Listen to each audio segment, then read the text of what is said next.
Arihant Veer Singh Yadav says, what are my views on the Chinese President Mr. Xi Jinping's upcoming visit to India in the coming months? Can the relations improve? Binge watch and learn about geopolitics on Ask Abhijit Clips. Subscribe now. I said that India and China relations can only improve from where they are right now. I mean, we are not at war, but we have significant tensions along the undemarcated boundary between India and Tibet. The Chinese occupy Tibet, and they are trying to encroach into Indian territory. India is now building infrastructure at breakneck speed along the border. Border Roads Organization, bro. Go to Ladakh, it's you'll see these bro signs everywhere. Bro welcomes you. I'm like, who's bro? Unless you know.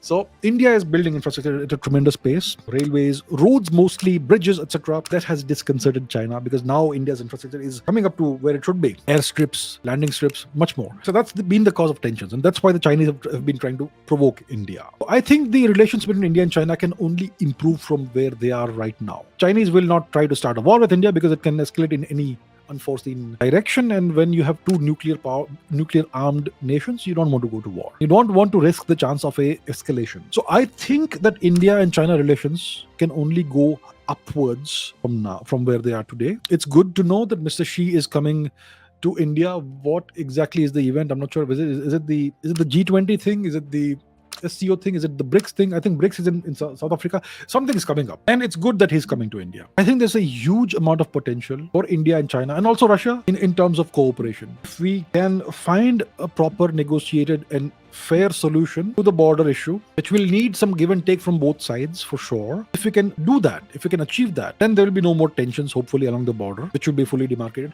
And then India and China's relationship can actually, cautiously one could say, improve significantly, especially when one puts Russia into the mix. See, right now what we are seeing is a bifurcation of the global world order. For 500 years, we have had the Anglo-Saxon hegemony over the world, more or less. They've been ruling the world. They've been dictating terms, the so-called rules-based world order, which was based on their whims and fancies. It's been an extremely exploitative system that has served to strengthen and enrich them at the expense of the rest of the world. We may not see it that way, but do you understand how much the Indian rupee has devalued since 1947? There was a time when 1 rupee was roughly equal to $1. What is it now? 80. Imagine India's rupee is even at 10 rupees to $1. India's GDP would be 8 times what it is today. So I think it is a good thing that the world order is realigning significantly, and it can happen only if the three large great powers can cooperate: India and Russia and China. And if one is out of this mix, it's not going to work. If they really want to create a new and more fair and equitable world order, and to finally put an end to the Anglo-Saxon hegemony over the world, for that, these three great powers have no option but to work together. I think the weakest link in this grouping, in BRICS, is China, because of their hegemonic and expansionist and imperialistic policies. And I think it's time for China to wake up and smell the coffee of how things are going. It's very clear now that this is going to be the Indian century. Most Indians will not agree with me because they look around and they see, oh, kuch nahi ho raha hai.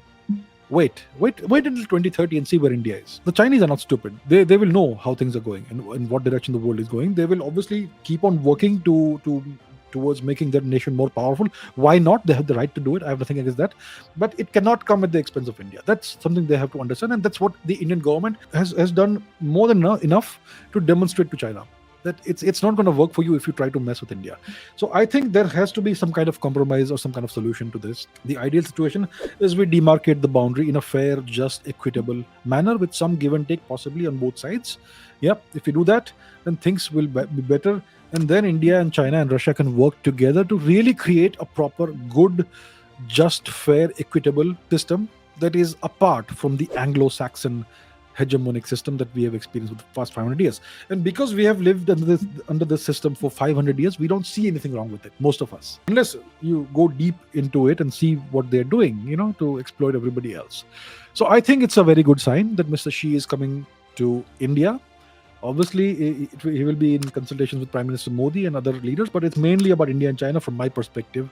The relations need to improve. It's going to be good for India as well as for China and for much of the global south, the so-called global south, which is Africa and East Asia and Southeast Asia, and to some extent Latin America. That's the global south. The nations that have been groaning under the heavy boot of colonialism for almost 5 centuries, half a millennium. It's high time we end this nonsense. So that can only happen if RIC happens, and it's still a fair way away. It's still a little early to start talking about that. So Mr. Modi and Mr. Xi need to get together, work things out. I think Mr. Xi understands this. So it's a good thing he's coming, and I am hopeful. I'm hopeful. I am hopeful that things will improve between India and China. It will be good for both nations and for the peoples of both countries.